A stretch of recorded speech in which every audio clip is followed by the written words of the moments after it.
Regresamos a Sin Filtro, vamos directamente al sondeo que hemos lanzado en redes sociales, en la cuenta oficial de Guativisión en Twitter.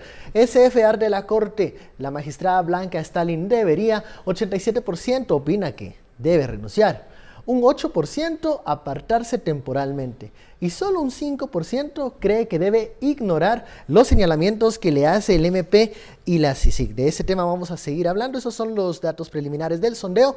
Ahora ahondaremos un poco en la figura de una de las piezas que se mencionan como claves en las negociaciones en las comisiones de postulación. Estamos hablando del abogado Roberto López Villatoro. ¿Qué significa la figura del llamado rey del tenis? Vean, ¿Lo estamos magnificando?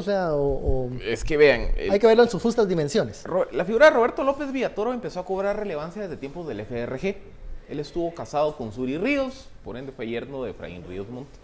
Se recordarán que el FRG realizó un esfuerzo por capturar la Corte de Constitucionalidad con el objetivo de conseguir una resolución que permitiera a Efraín Ríos Montt participar como candidato presidencial. En ese proceso, el gran operador fue Roberto López Villatoro.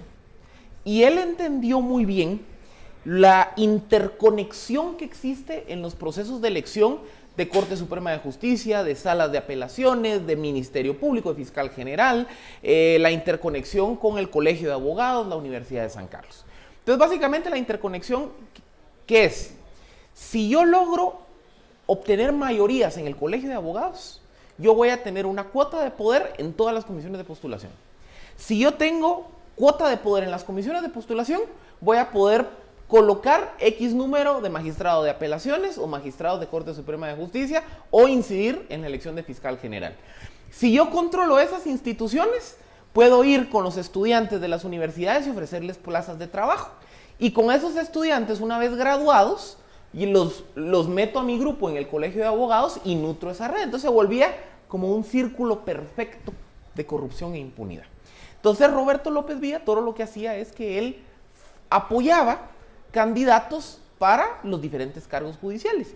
Y conforme avanzaron los años, fue perfeccionando la operación de su estructura. O sea, no es el rey del organismo judicial, simplemente es un articulador de esfuerzos. Un articulador. Y les cuento algunas cosas que se hacía. Por ejemplo, por ahí del año 2008-2009, se denunció que López Villatoro había establecido un programa de becas a la Universidad de Sevilla que tenía como objetivo enviar a estudiar a los candidatos que iban a aspirar a los cargos de Corte Suprema de Justicia. ¿Para qué? Mejorarles el perfil. Hoy se conoce este caso, que es, bueno, el magistrado Orellana, que participa como postulador en una comisión, recibe aparentemente una dádiva por el trabajo que tuvo punteando a otros candidatos que pudieron haberse beneficiado de esa agrupación. Entonces, como les digo, era una maquinaria muy bien aceitada para básicamente identificar juristas, jóvenes, mandos medios y empezar a colocarlos en puestos claves de la Administración de Justicia y eventualmente capturar las instancias del Poder Judicial. Fernando, ¿qué significa la figura de López Villatoro para que nuestra audiencia entienda? ¿Es el único articulador o coordinador de esfuerzos dentro del organismo judicial para colocar a magistrados afines? ¿Hay más figuras? Yo coincido con Philippe que fue como el pionero, pero también en el último gobierno de Otto Pérez Molina se hablaba mucho de la figura del señor Otto Herrera, que él era quien estaba haciendo en ese momento las negociaciones. Habían 2 o 3, y hoy día se habla de algunos otros. El de Juan de Dios. Juan de Dios, por ejemplo, ¿verdad? Hay algunos otros que también representan universidades, que hacen este tipo de operaciones de promover candidatos. Pero en realidad, ¿qué es lo que se vende? ¿Cuál es el verdadero negocio u objetivo detrás de cooptar el sistema de justicia? Impunidad. Lo que se vende es impunidad. Estas personas hacen todo el trámite que nos estaba contando Philippe con el objetivo de poner magistrados y jueces que en algún momento les puedan decir, ¿sabes qué? Mira, no investigues este caso y te voy a apoyar. ¿Qué ejemplo más claro podemos poner que el de la magistrada Claudia, que denunció las presiones que recibía de parte de Woody Rivera y del abogado Vernon González para que tapara un proceso vinculado con Rosana Valdetti y que a cambio de eso le garantizaban su magistratura en la sala de apelaciones? Entonces, todo el objetivo que hay detrás del sistema de nombramiento de la fiscal general, de nombramiento de la Corte Suprema de Justicia, de la Corte de Constitucionalidad, del Contralor General, es impunidad. O sea, poner personas que deban favores y al que uno le diga, mira, yo te puse ahí, entonces haceme un favor. Por eso esta corte se le llamaba la Corte de la Impunidad, que supuestamente era un acuerdo político entre el Partido Patriota y el partido líder. ¿cómo se explica que la Corte de la Impunidad ha respondido, por ejemplo, a algunos requerimientos de CICIG?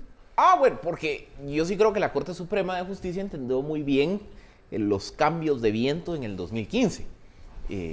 Pero específicamente yo creo que hay un caso que, a mi parecer, hizo que las cosas viraran, que fue el caso Bufete de la Impunidad, que fue la primera vez que el nombre de Blanca Stalin salió mencionado en las escuchas telefónicas. Los miembros de la línea decían, no te preocupes, yo tengo el contacto ahí con las juezas Stalin, que no sé qué, etcétera, etcétera. Por ese caso nunca se encausó a la hoy magistrada. Pero el caso Bufete de la Impunidad lo que hizo fue evidenciar que habían estructuras de abogados que se coaligaban con jueces para generar resoluciones de impunidad. Y así es como yo creo que la Corte Suprema le dijo, aquí mejor no nos echemos mucho color, porque nos va a pasar lo mismo que a la jueza Marta Stalin, que por cierto es la concuña de Doña Blanca, lo que le pasó a Gisela Reynoso y demás. Pero aparte, yo quería recordar una frase que se descubrió cuando fue la imputación de Douglas Charchal, otro ex magistrado de esta corte, que en un chat Roxana Valdetti le decía a otro interlocutor, ahora ya nadie se acuerda de quién los puso ahí. Esa frase es exactamente lo que dice Fernando. Es ese argumento de decir, hay que colocar gente en los puestos claves para que el día que yo tenga un problema judicial, ese día obtenga impunidad. Pero esas estructuras no solo para eso operaban, porque también esas estructuras servían para resolver otro tipo de casos civiles, casos familiares, conflictos por propiedades. Entonces se termina volviendo un tema no solo de impunidad, sino también de vender la justicia al mejor postor.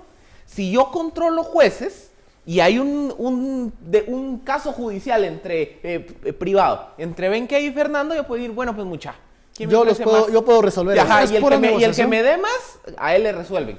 Entonces termina generando ese círculo vicioso donde la red genera impunidad, se nutre de recursos y esos recursos sirven para financiar toda esa maquinaria, esa estructura que la discutíamos hace unos minutos. Otra cosa que yo veo detrás de por qué esta corte pudo también de pronto atender a cosas de CICIG, primero se vieron desnudos y descubiertos tras las declaraciones de la magistrada denunciando el proceso viciado de nombramiento de magistrados de Corte de Apelaciones y de Corte Suprema. Luego, ninguno de los dos partidos que los habían llevado a ellos ahí, a muchos, no a todos, que los habían llevado a muchos, llegó a la presidencia. El Patriota se desarticuló. Líder está reducido a su mínima expresión. Se redujo a su mínima expresión. Entonces, ¿qué fue lo que pasó? Que muchos de los diputados de esos dos partidos pasaron a otra estructura. Y entonces ahora siguen ellos tratando de pedirle a la Corte que se mueva de alguna u otra forma. Ese es parte del proceso de recomposición de las estructuras mafiosas que vimos para finalizar el año pasado, donde ahora, después de un año donde no tuvieron control de todo, el partido de gobierno tiene el control nuevamente, por decirlo de alguna forma, de los tres organismos de Estado. Entonces la Corte Suprema en ese momento dijo, bueno, nosotros demostremos que somos independientes de todo y empecemos por nombrar presidentes de alguna forma que no tuvieran tachas. Entonces tuvimos el primer presidente Baquiash, el segundo presidente Ragnulfo Rojas, ¿verdad? Hasta que llegamos en este año a la presidencia de la magistrada Valdés, que es donde estamos hablando de recomposición de estructuras. Bueno, vamos al segundo corte de la noche. Al regresar vamos a conversar sobre ese audio de la magistrada Blanca Stalin con el juez Ruano, en donde le solicita, como magistrada y como madre, que ayude a su hijo en el proceso de Ixpisa. Regresamos luego de la pausa.